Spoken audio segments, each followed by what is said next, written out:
Welcome to another edition of Frankly Green Bay, where we introduce to you creative people throughout northeastern Wisconsin. She's been on stage since she was 8 years old, and now she owns one of the coolest salons in the area. Ladies and gentlemen, Miss Maggie Dame.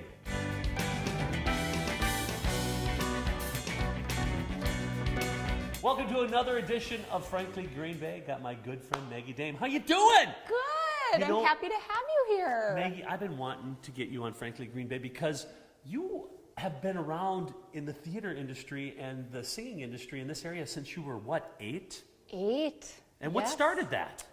Well, my good old friend Kenny Rogers started all of that back in '92. Tell me about that process. Actually, Did you audition or what? Yeah, so my little grade school, Notre Dame, here down the road, they auditioned kids for Kenny's Christmas special, and I got picked. So Maggie, you go with Kenny Rogers, then music theater gets a hold of you. Yeah. Of course, you and I did Joseph and the Amazing Technicolor Dreamcoat together in '94 and '95. Tell me about all the shows you did. I loved music theater. I grew up doing that at St. Norbert's. Huge part of my childhood and my performing career, let's say. I loved it. It was fantastic. So did you do every summer show? Because tell Pretty me some much. of the leads you had. So my final show was Dorothy in The Wizard of Oz when I was 18. And before that I was Liesel in The Sound of Music. I was in the chorus in Annie, The Fiddler, Joseph, a bunch. I kind of always knew you, and then all of a sudden I start this theater and we have an opening and you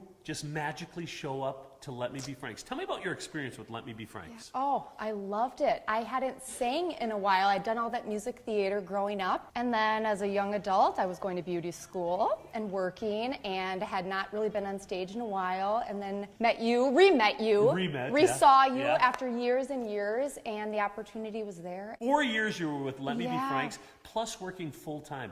It was a great 4 years. How was that juggling all that? It was crazy. People don't realize how much work goes into those Franks shows and what a time commitment. But it was the perfect time in my life to do it. I was single and no kids, so it was a blast. Now Very special time. Good memories for me. You took a big plunge. You were with Let Me Be Franks for 4 years, and you moved on. Tell me about the experience with American Idol. She made the top 50. What was the year? 2007. I know you're the most humble person I've ever met. You don't like to talk about this, but that was huge. You made it to the top 50. Fun. I remember the reason why I did it was because I was doing the shows with you, and I loved singing. And I just woke up one day and I thought, if you never try for this, the world's biggest singing show, you'll regret it. But it was a special time for my mom and I to travel and be together and experience this American Idol world. But yeah, out of 10,000 people, I made it to the final 50, and then I didn't make it any further. Of course, let's talk about your husband. He's one of the coolest people I know, probably one of the best guitar players I've ever met. I get to play with him once in a while. You started a country band. Let's talk about that. He's great. So we got married, and Chris Dame, by the way. Yeah, Chris. Hey, buddy. Chris Dame. Hi, Chris. The Chris. And so we got married, and I said, I don't have time to do it all. I couldn't do the Franks full time. My career in hair was growing, so I really wanted to go that direction, but I still wanted to sing. So I said, can you start a band for me? And he said yes. Join me next week as Maggie talks about her business side also.